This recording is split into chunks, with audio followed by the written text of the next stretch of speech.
All right, welcome. In this video, we're going to look at ion formation, and we want to be able to predict what ion a given element will form.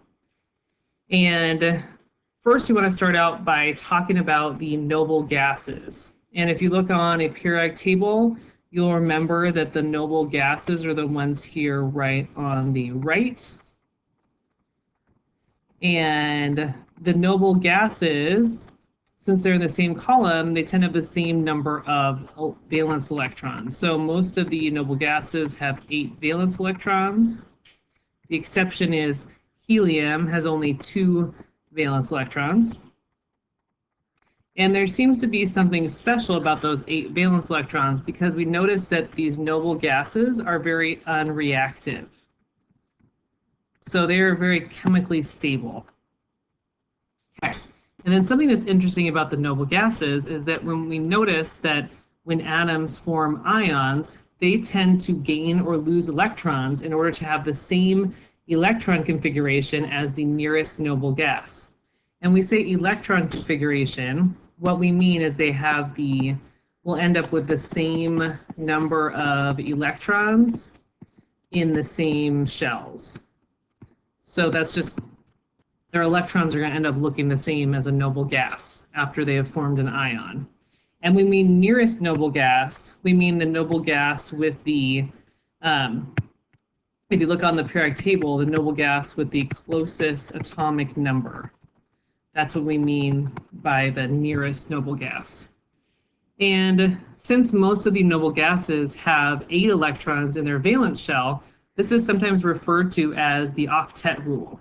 So your atoms will tend to gain or lose electrons in order to end up with 8 electrons in the outermost shell. So here's a little picture showing this right here. Magnesium is element number 12. The neutral version of magnesium has 2 valence electrons, and it turns out that the noble gas that is closest to magnesium is neon. So neon has an atomic number of 10. So when magnesium forms an ion, its ion will have 10 electrons instead of 12. So what that means is neon loses its 2 outermost electrons to form this magnesium ion. And notice that the ion has 8 electrons now in the outermost shell. So we're going to talk about how to figure out how many electrons an atom will gain or lose and how to predict what the resulting charge will be. I want to make a note that there are some exceptions to the octet rule. As with so many kind of rules and patterns that we have, there'll be exceptions to it. And so it's a pattern that mainly works well with the main group elements, not so well with the transition metals. You'll find we often skip the transition metals when we're looking at various patterns and bonding. All right, so now we're going to do some practice problems where we're going to look at some atoms and predict what charge of ions they will form and kind of figure out what's going on here. So here's a sample. We've got magnesium. We know it's magnesium because there's 12 protons in the nucleus. It also has 12 neutrons. The electrons, these yellow ones, it's got 12 of those in a neutral atom. So this right here is a neutral magnesium atom. And then what we're going to do is we're going to look on the periodic table and say, okay, magnesium has 12 protons. And I'm going to ask myself, who is the nearest noble gas to magnesium? It turns out the closest noble gas, remember the noble gases are over here, the closest noble gas is neon with the atomic number 10. So that means that when magnesium forms an ion, it's going to end up with 10 electrons, just like neon. If it has 10 electrons, if we look at the charge now, this ion, whoops, sorry, this ion of magnesium will have 12 protons and 10 electrons. So it's going to have a charge of +2. So that's how we figured out that magnesium has a +2 charge there. So let's look at this one. This element has 7 protons, those are the red ones. It has 7 neutrons, and it has 7 electrons. So I can look here on the periodic table and say 7, that looks like nitrogen. So this is an atom of nitrogen. And if I want to make some predictions about the ion this will form, I want to look for what's the nearest noble gas. And I'm going to look at my noble gases here. Some of my noble gases, I have helium, which is number 2. Neon has an atomic number of 10.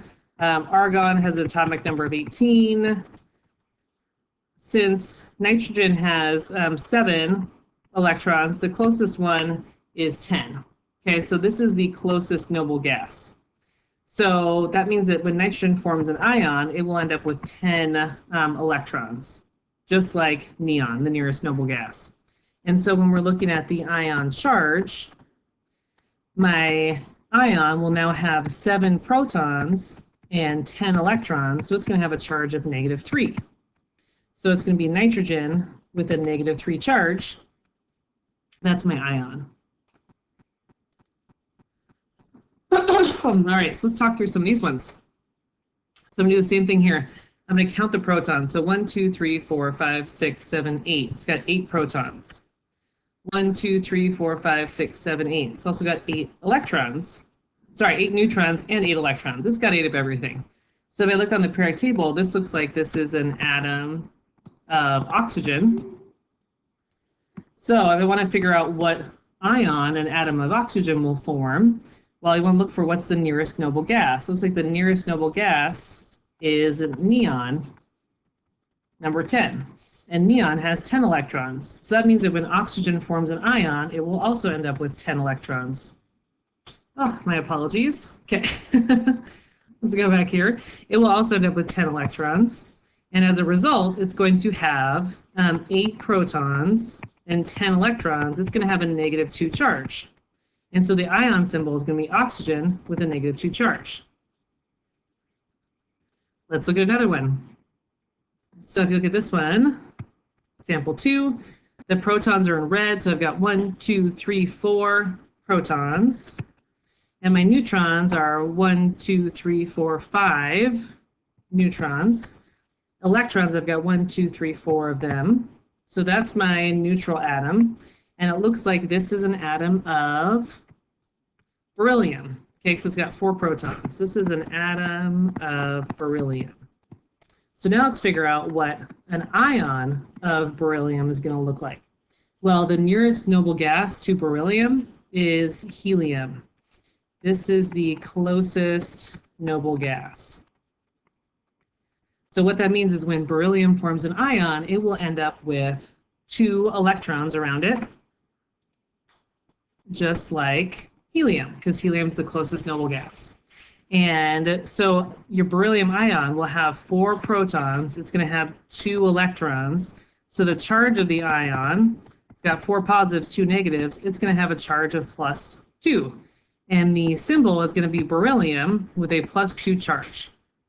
So notice how even though we're changing the number of electrons, the identity of the element doesn't change. So my atom is still an atom of beryllium. It still has 4 protons.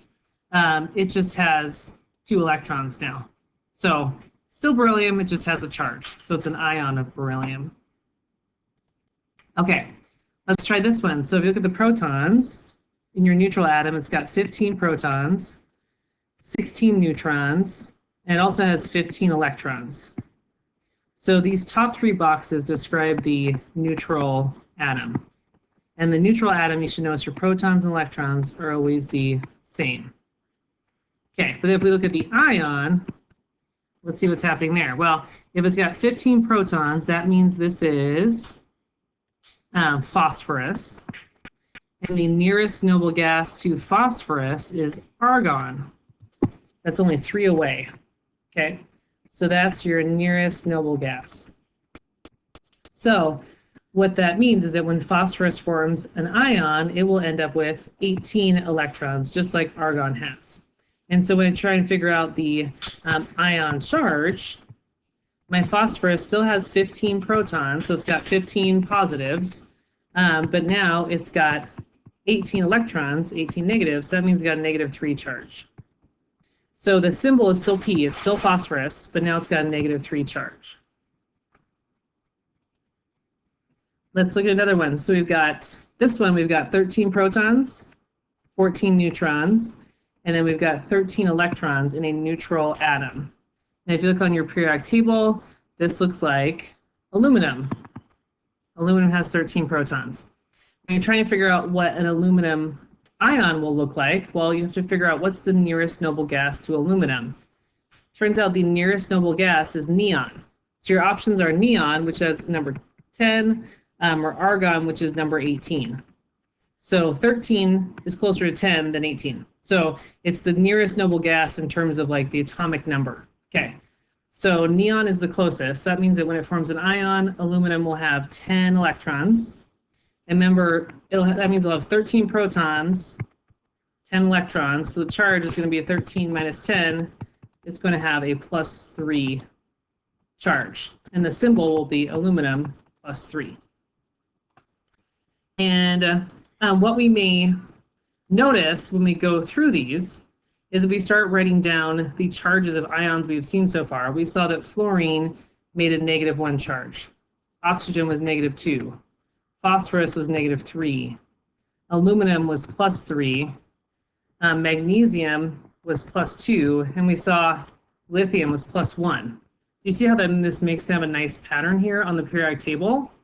Your noble gases tend to not form ions because they already have noble gas configuration. So these are like 0 here. So what we see is this nice pattern on the periodic table that everyone in group 1 will tend to lose an electron, form a +1 ion. Group 2 will tend to lose 2 electrons. Group 3 will tend to lose 3 electrons. Group 4 is a little bit tricky. They can either gain or lose. They're kind of like halfway in between the two noble gases.